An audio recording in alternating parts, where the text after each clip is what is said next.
Welcome. This is the Backstage Left Behind podcast. I am Jason James from Jason James and the Band of Black Hats. And we are at one of my most favorite places in all the universe. This is the Artcraft Theater, the historic Artcraft Theater in Franklin, Indiana. And if you saw the first one, like I said, I grew up watching movies here. I've been involved with the theater since it's been shortly after it had been owned by a place called Franklin Heritage. They are a historic preservation group who have been, slowly but surely and sometimes quickly, depending on the funding, they are a not-for-profit group, but restoring the theater. And since this theater has been back in operation, the whole community gets involved. People come here once a year for the sponsorship parties. They sponsor movies that they show on real 35 millimeter film. And, right up there in the projection booth, they had restored two older Peerless projectors and converted them to xenon, if anybody even knows what I'm talking about there. Some of you will. But anyway, and they still show movies here on the weekends and sometimes more often now. And it's become the hub of this town. This was a dying small town. And it's not anymore because it's thriving. And it's a lot of it, I would say 90% of it, by my estimation, is because, the people from Franklin Heritage had a vision, namely, if you don't mind me saying your name, Mr. Rob Schultz, had a vision, and he was right. And it's our town's thriving again because of this little theater right here. It was made in 1922, and it was updated, I believe in the 1940s, updated to an Art Deco style theater. And, somewhere back there up behind me, we'll show it in a later podcast, they have an original pin rail system, which is kind of like the pirate ships with the pins and the rails and the ropes. Those were done away with sometime around 1922, so it was probably one of the later ones installed. They went to a counterweight system, shortly thereafter. Most other theaters, they still have the pin rail system here. I love it. I don't know what else to say. Back here, you just probably see this map behind me. They give away prizes before every movie. One of them is the Long Distance Award. And, for whoever came the farthest. And it's just a wonderful community place. I've seen so many old movies that I wish I would have seen before I had gotten into my 30s and 40s. But just so many old classics. And some of them I watch over and over and over again around Christmas time and all of that. And yes, I'm very excited. Anyway, let's get on with the podcast. But there you have it for the historic Artcraft Theater. Love this place. Anyway, so this is No Spotlights in Backstage Land. And basically, we're just going to get right into it. So Backstage Left Behind, what is that? So it'll take a little explaining to do, but I work as a stagehand. But my dream has always been to be both a family man and a music man. A little bit more about that later. And I have been in some bands. Some of them, we'll talk about in a minute. But I've been writing music. I've been writing songs since I was 17. And I've got books and books and books of these things. And anyway, so this is the story of basically a backstage laborer trying to be onstage talent. And so that's the whole point of this is my journey. And so thank you for being there and thank you for coming along and listening. So like I said, I work as a stagehand. I actually am a union stagehand. I work for the IATSE, or some people call it IATSE. It stands for the International Alliance of Theatrical Stage Employees. Local number one is the famous one that's in New York City, Local number 2 is in Chicago, and so on and so on and so on. I think local 3 is in Pittsburgh. Yeah. Anyway, I work for local 30, which is here in Indianapolis, Indiana. And so it was 1893, I believe. Correct me if I'm wrong, but I believe it was 1893 when the International Alliance, at first it was the National Alliance, and they became a union in 1893. I believe Local 30 started in 1895. I believe that's correct. Anyway, any brothers out there who correct me if I'm wrong or pat me on the back if I'm right with all my history. But anyway, I joined. I joined the IA. I was on the list, I guess I should say, in 2006, and I joined later as a union member, and been through their apprenticeship program, and I'm an A-lister journeyman at my local union, and that's what I do. So I watch a lot of people. I work mainly a lot of concerts, and I work a lot of conventions. We have a contract with the convention center here, and some sporting things. So we work at the Pacers. Right now it's called Gainbridge Fieldhouse. That's where the Pacers play, the Indiana Pacers, and then where the Indianapolis Colts play, Lucas Oil Stadium.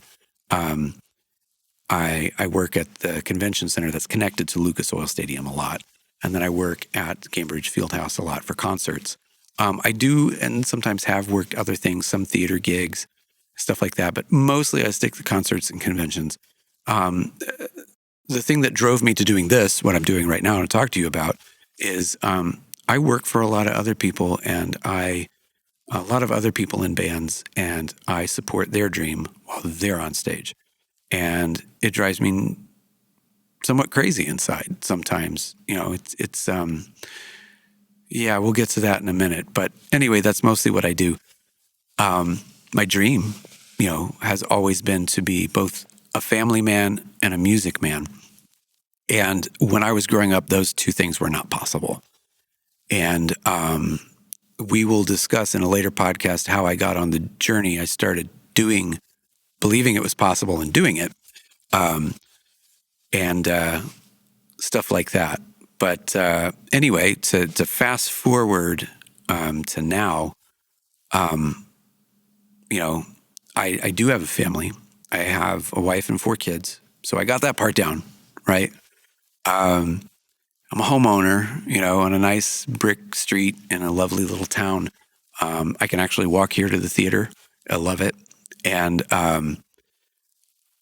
anyway, so that part, I'm doing. And for those of you who know, I did sign to a brand new major label called SLG, or Soundspace Label Group, in March.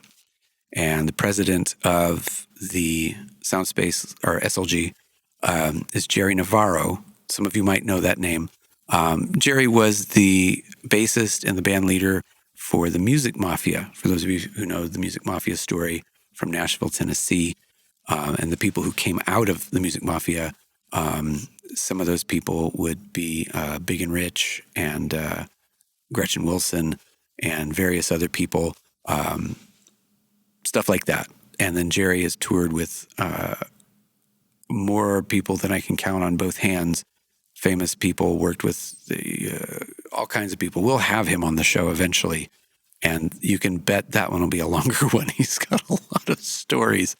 But anyway, that's who I'm involved with right now. And we did some recording earlier this year at some studios in Nashville, which if you saw the first podcast, you'll find out why. Just refer to that one if you're wondering why things haven't been released yet. Anyway, so there's that. And speaking of which, I need to cut in and let you know something that I think I forgot to say in the first one. That is, all the self-produced stuff that I have is going to eventually be rebranded as demos. And then will eventually be kind of faded away from, being available on Spotify and Apple Music and all those places. And will just be given as gifts, basically, free MP3 album, whatever. Okay, sorry. I think I forgot to say that in the first one. Anyway, back to what we're talking about. So this year's been way different than I expected. And I have been working so much. And I've barely had a break. This is the second day in a row I've had off in a long time. I get one day off every once in a while. And, I know I keep saying this, but we'll talk about this later in a different podcast. But, it has a lot to do with economy. It has a lot to do with maybe some political things. I don't like to get political, but you kind of can't, when you start talking about post-COVID stuff and all of that. But anyway, I got started, as a stagehand. I'd worked a lot of different jobs. I had only been married a couple years at that point. And an artist, mildly, pretty famous artist locally in Indianapolis, who does a lot of bronze sculptures and stuff. His name's Guy Gray. He had done stagehand work in Texas. And anyway, I was trying to figure out what to do. And he's like, well, you should be a stagehand, And at the time, I was running soundboard at a church. And, it's where I met Guy. And so I signed up, and they accepted me. I was one of some of the earlier people that were accepted, that weren't, that just didn't know anybody in the union currently. I wasn't related to anybody or anything else, which, they were kind of getting away from all of that. And then, I had people asking me, well, who do you know? And who are you related to? Well, you got to know somebody. Why did they even let you in? And so I went in barely knowing anything. And anyway, that was, like I said, was 2006. And now I've worked my way up to a journeyman A-lister in the union in Local 30.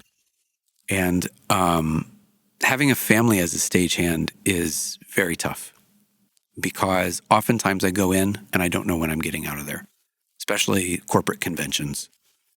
They don't even list end times on our schedules online. They tell you when to be there, and you get an idea of when you can leave, if they have a schedule, if the client has a schedule. But you often don't know when you're going home. And if it's a concert, I usually stay for the show. So I go in there for setup 7 or 8 a.m. Tomorrow. I've got to be there at 7 a.m. And I'll get out probably like anywhere between 1 to 3 a.m. for the loadout. So you're there all day. You load in, rehearse, do the show, either spotlight or a deckhand where you change scenes and get the opening band off the stage, stuff like that, and load them out.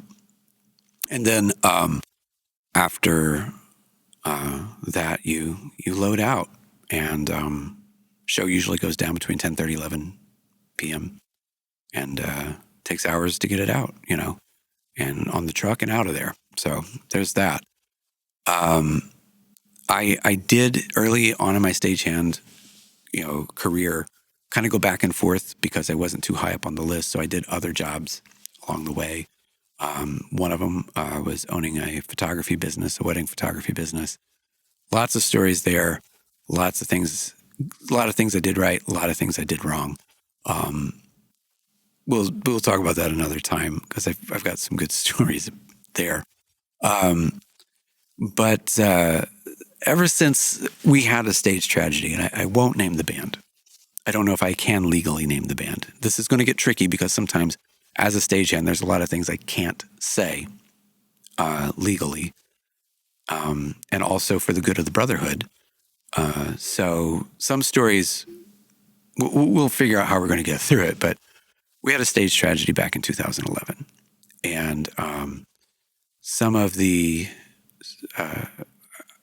people in my original apprenticeship class were spot truss. So they did spotlights up in the truss. There were 4 towers This was at the, I'm sorry, I'm drawing blank. I'm starting to imagine the stage tragedy. It's actually kind of tough. But the state fair, Indianapolis State Fair, used to have a grandstand. And anyway, during the stage tragedy, I don't know what I can say, but I can tell you this much because you can see this on YouTube, I guess. A storm blows in, blows the whole thing over. And, there were people who lost their lives there. One of them was a brother and, a union brother. And two of my classmates were up in the truss when it went down. And we'll talk about that another time. But I was asked to be at that show. The only reason I wasn't at that show was because my daughter was about to be born. And that's exactly what I told him. I was like, my daughter is probably going to be born in the next day or two. I can't take this call. And so I was literally in the hospital holding a baby, watching the news, wondering what happened, who went down with that, what was going on. And after then, work dipped a bit. And kind of went back and forth with some other things, especially with the photography business, stuff like that. I got into a partnership that went south, and then eventually back to being a stagehand. And the reason I wanted to be a stagehand so badly is because I do so bad with 9-to-5s. As an artist, so as a stagehand, they call me and they're like, hey, or text these days, do you want to work? No, I've got some other things I want to do. Or, no, I can't for whatever reason. You kind of pick your schedule, but you also kind of don't. So lately it's been, if I want to work for the week, I take the run for the convention or the whatever it is, or I take the show, the concert, and I'm there. I'm an A-lister. I'm there, So like right now, starting tomorrow, Tuesday through Saturday, might work Sunday. I don't know. I haven't seen Sunday's schedule yet. Anyway. So I don't see my family much. And it's been a lot mostly this year, and it's really, really been grating on me. And I've barely been able to do music. Plus, the label's in its startup phase. So there's a lot of things they're getting going. They just secured, their property right now for where they're going to be housed at here in Franklin. But so like I said, wasn't what I was expecting this year. Probably why you haven't seen me much on Instagram and everything else. I just work. And as a stagehand, I'm not allowed to show you pictures of, it's all confidential of the stage, of different things like that. So like I said, we'll figure that one out later. But I've got some stories. I just got to figure out what I can tell you. You know what I mean? And before we dive into that. So here I am being an anti-9-to-5er, but like being there more than 9-to-5. Anyway, I guess part of my point here is when I was sometime in the 90s, sometime around then, so let's take it back a little ways. I got to the point where I wasn't going to concerts anymore, as a patron, because I was just too bummed out. I wanted to be on stage. And in the late 90s, I was, but with a couple different bands that you might know, if anybody ever heard of. It was a political punk band that was also a DIY band called Operation Cliff Clavin. If you know anything about them, I was Otis. That was my stage name. And it was funny how that happened, but we'll stick to the point for this one. And then later I was in a band called Blaster the Rocket Man. And so I toured with both of those bands and in one way or another did some recording with both of those bands. And but I got to the point where I couldn't go to shows because I'd get so sad watching people do what I want to do. And what I'm finding now is now when I work concerts, I need the money, right? But I'm getting to the point where I'm getting really bummed out watching the show and working for them, because now I'm even deeper. I'm not just watching somebody do what I want to be doing. I am working for them and making things happen for them, be it helping put up the audio arrays or the lights, putting the spotlight on them. I run Spotlight a lot. And yeah, so there's that. And that's in general, like the whole point of this podcast is it's my journey from behind the curtain to getting in front of the curtain. And we're just going to ride it out and see where it goes. And I thank you very much for being here and, listening and being along for the journey. It means a lot to me, really. So thank you who are sitting there listening to this, which also, for those of you who are listening on Spotify, you will, you can go on YouTube. It'll be on there too, and look and see what these things that I had described to you, what they look like and stuff like that. And, any questions or comments you have, feel free anytime. I'm on Instagram, Jason James _official at Instagram. You can find me on Facebook, but I'm not on there as much currently. It's not what I'm doing as much, but I'm also, you'll find me on YouTube. And, if you don't subscribe to Spotify or Apple Music, my music is also available there on YouTube as well. Jason James Wren, which Jason and then my first two middle names. So other than that, you can always email me, Jason at jasonjamesblackhats.com. Website is currently down as of the time of this recording. It's being revamped. When we're going to get it done, couldn't say, but hopefully soon. Anyway, well, I'll talk about that when it happens. Coming up in the next one is going to be one of our shorter episodes, and that one's called Country Concussion. Yeah, have a good time with that one. But hey, let me know if there's anything you want to hear about, any stories or have you ever worked with or met so-and-so, or what's this? I mean, there's things I can't tell you, like I said, but there's some things I can tell you. Also, I've done some theater and stuff like that. So, anything you want to ask, be sure to let me know. But I'm going to go ahead and conclude this one, this episode of Backstage Left Behind. And, as always, always, much love and respect to you from me, Jason James.